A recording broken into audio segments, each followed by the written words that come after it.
stop. Before you buy another Cricut tool, watch this video first. I'm being completely serious.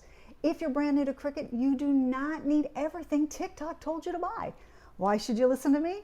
Because I did exactly that when I got my first Cricut back in 2019. I bought way more than I actually needed, and my husband thought I had completely lost my mind. And honestly, maybe I did, a little bit more than usual. But I was excited and ready to create. The good news, you don't have to make the same mistake I did. I'm going to show you what I've learned over the years, the basic tools and supplies you actually need to start. Nothing extra, nothing overwhelming, just the essentials so you can get started without breaking the bank. And to help, I'll link everything I talk about in the description of this video. First, let's talk about mats. Think of them as the foundation. Mats hold your material in place while your Cricut cuts, writes, draws, scores, and more. There are 5 types: standard, light, strong, fabric, and card mat. Every Cricut uses a standard and light grip mat as well as a card mat, but only the Explorer and Maker machines use the strong grip mat and fabric grip mats. Of all these different mats, you really only need to start with 2. The green standard grip mat is your everyday mat. It's perfect for vinyl, HTV, and most basic materials. You'll use this one the most.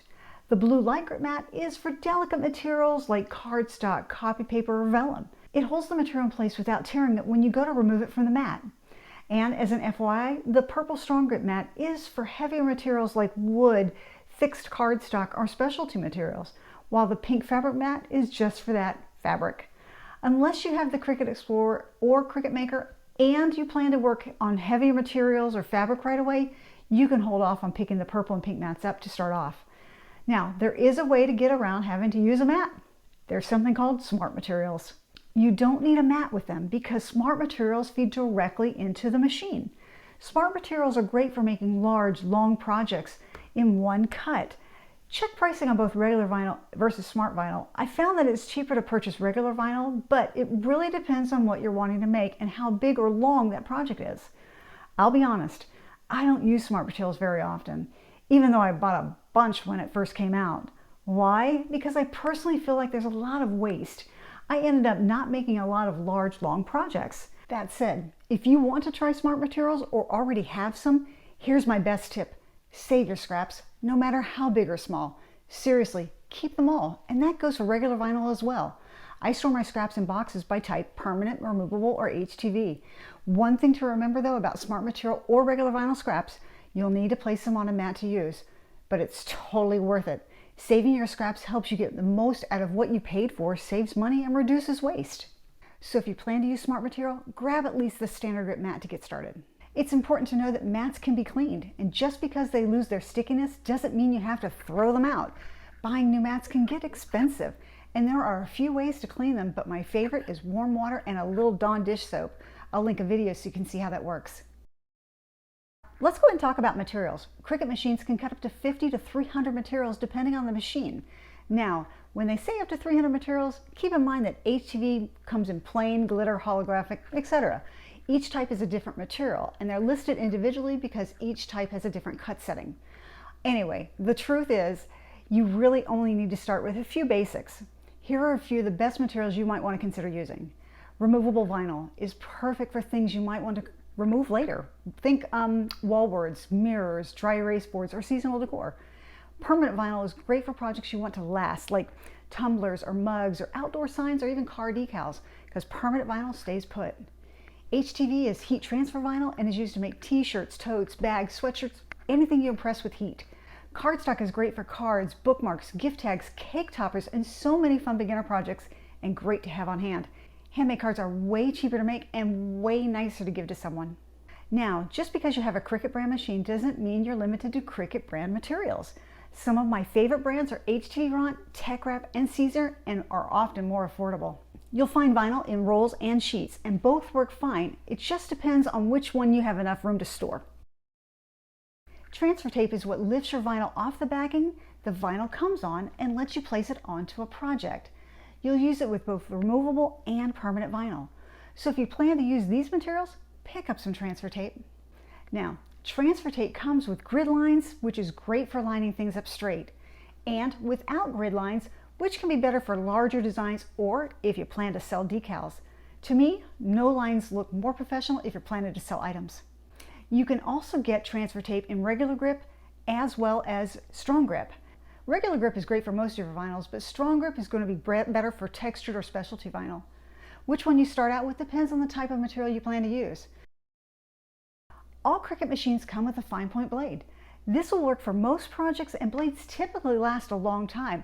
I've had my Cricut Joy Extra since it was released a couple of years ago, and I've only changed the blade once. But if you're interested, Cricut does offer 14 different types of tools, but not all of them work in all the machines.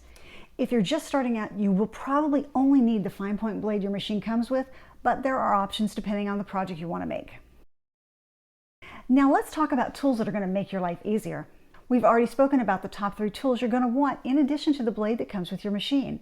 Those are mats, material that you want to cut, and transfer tape. From there, you don't need a giant toolkit. I'd recommend these 3 basics. A weeding tool. This removes the extra vinyl you don't need.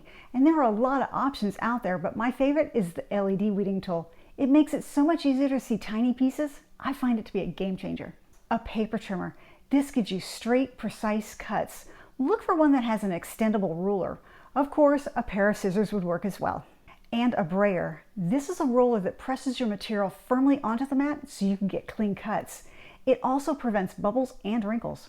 Other tools that would be helpful but aren't necessary right up front would be measuring tapes to help you measure mugs, shirts, signs, so your design fits perfectly.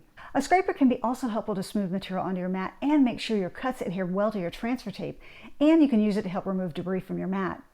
A mini spatula helps you lift delicate materials like cardstock off your mat without tearing.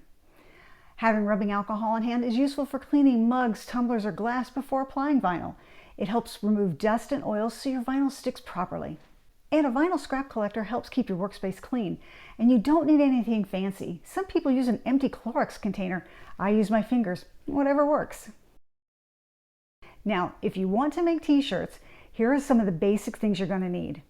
You're going to need HTV. Again, I like HTV Ront, Tech Wrap, and Caesar. You're going to need a heat press. This gives you the best results. You can also use an iron, but a heat press gives you more consistent heat and pressure, which makes your designs last longer.